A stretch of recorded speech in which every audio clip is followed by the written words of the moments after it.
How much and how many times should we eat? There is a great divergence of opinion among doctors as to the quantity of food that we should take.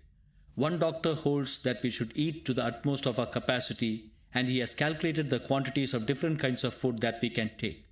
Another holds the view that the food of laborers should differ in quantity as well as in quality from that of persons engaged in mental work, while a third doctor contends that the prince and the peasant should eat exactly the same quantity of food. This much, however, will be generally admitted, that the weak cannot eat just as much as the strong. In the same way, a woman eats less than a man, and children and old men eat less than young men. One writer goes so far as to say that if only we could masticate our food thoroughly well, so that every particle of it is mixed with the saliva, then we should not have to eat more than 5 or 10 tolas of food. This he says on the basis of numberless experiments, and his book has been sold in thousands. All this shows that it is futile to think of prescribing the quantity of food for men. Most doctors admit that 99% of human beings eat more than is needed. Indeed, this is a fact of everyday experience and does not require to be proclaimed by any doctor. There is no fear at all men ruining their health by eating too little, and the great need is for a reduction in the quantity of food that we generally take. As said above, it is of the utmost importance to masticate the food thoroughly well. By so doing, we shall be able to extract the maximum of nutriment from the minimum of food. Experienced persons point out that the feces of a man whose food is wholesome and who does not eat too much will be small in quantity, quite solid and smooth, dark in color and free from all foul smell. The man who does not have such feces should understand that he has eaten too much of unwholesome food and has failed to masticate it well. Also, if a man does not get sleep at night, or if his sleep be troubled by dreams, and if his tongue be dirty in the morning, he should know that he has been guilty of excessive eating. And if he has to get up several times at night to make water, it means that he has taken too much liquid food at night. By these and other tests, every man can arrive at the exact quantity of food that is needed for him. Many men suffer from foul breath, which shows that their food has not been well digested. In many cases, again, too much eating gives rise to pimples on the face and in the nose, and many people suffer from wind in the stomach. The root of all these troubles is, to put it plainly, that we have converted our stomach into a latrine, and we carry this latrine about with us. When we consider the matter in a sober light, we cannot help feeling an unmixed contempt for ourselves.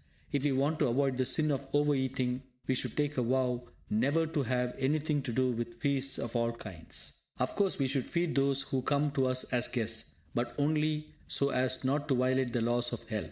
Do we ever think of inviting our friends to clean their teeth with us or to take a glass of water? Is not eating as strictly a matter of health as these things? Why then should we make so much fuss about it? We have become such gluttons by habit that our tongues are ever craving for abnormal sensations. Hence we think it is a sacred duty to cram our guests with rich food, and we cherish the hope that they will do likewise for us when their turn comes. If an hour after eating we ask a clean-bodied friend to smell our mouth, and if he should tell us his exact feelings, we should have to hide our heads in utter shame. But some people are so shameless that they take purgatives soon after eating, that they might be able to eat still more, or they even vomit out what they have eaten in order to sit down again to the feast at once. Since even the best of us are more or less guilty of overeating, our wise forefathers have prescribed frequent fasts as a religious duty. Indeed, merely from the point of view of health, it will be highly beneficial to fast at least once a fortnight. Many pious Hindus take only one meal a day during the rainy season. This is a practice based upon the soundest hygienic principles. For when the air is damp and the sky cloudy, the digestive organs are weaker than usual, and hence there should be a reduction in the quantity of food. And now we will consider how many meals we may take in the day. Numberless people in India are content with only 2 meals.